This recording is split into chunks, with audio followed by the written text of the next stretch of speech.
தயவு கிடைக்க வேண்டும். நான் உம்முடைய வேலைக்காரர்கள் ஒருத்திக்கு சமானமாயிராவிட்டாலும் நீ எனக்கு ஆறுதல் சொல்லி உம்முடைய அடியாரோடு பட்சமாக பேசினீரே.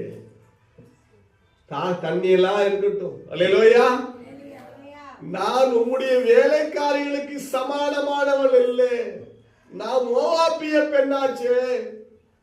ஆனால் அப்படி இருந்தும் நான் அற்பமானவளாக இருந்தும், நான் புரதேசத்து பெண்ணாக இருந்தும், அல்லேலூயா, என்னோடு ஆறுதல் சொல்லி பட்சமாய் பேசினீரே. என்ன ஆண்டவரே, நான் இதுக்கு தகுதியே இல்லையே. அல்லேலூயா, பட்சமாய் பேசினீரே. நான் எப்படி இதுக்கு தகுதி? நீ எப்பேற்பட்ட ஐஸ்வர்யவான், நீ இந்த பண்ணைக்கே முதலாளி, நீ சாதாரண நபர் அல்ல.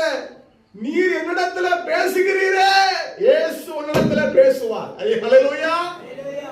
வானத்தை பூமியை உண்டாக்கின சர்வ வல்லமையுள்ள தேவன் உன்னோடு பேசினாரா? என்னையா சொல்ற? ஆமா, அவர் என்னோடு பேசினார். ஹல்லேலூயா. ஊர்ல சொல்லுவாங்க, என்ன இயேசு வானத்தை பூமியை உண்டாக்கின சர்வ வல்லவர் உன்னோடு பேசினாரா? நீ என்ன? ஆமா, என்னோடு தான் பேசினார். கைவை தாமே சொல்லுங்க பாப்போம்.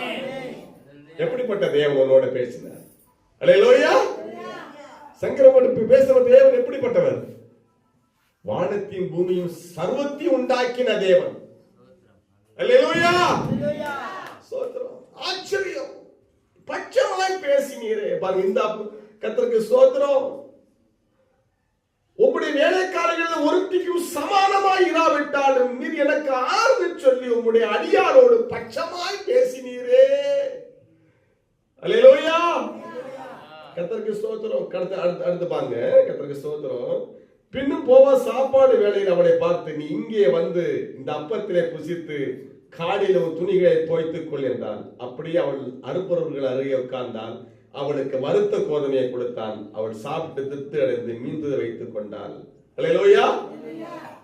கர்த்தருக்கு ஸ்தோத்திரம். நல்ல கவனிங்க, கர்த்தருக்கு ஸ்தோத்திரம்.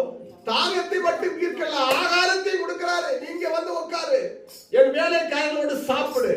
வறுத்த கோதுமையை கொடுக்கறாங்க, சாப்பிடுற. சாப்பிட்டு மீதம் மாமியாருக்கு எடுத்து வைக்கிறார். அல்லேலூயா. சாப்பிட்ட பிறகு மதியத்துக்கு பிறகு சொல்றாரு, போவா சொல்றாரு, அறுக்கறுகளை பார்த்து அதிகமாய் சிந்த விடுங்கள், இவள் புறக்கிக் கொள்ளட்டுங்கிறார். அல்லேலூயா.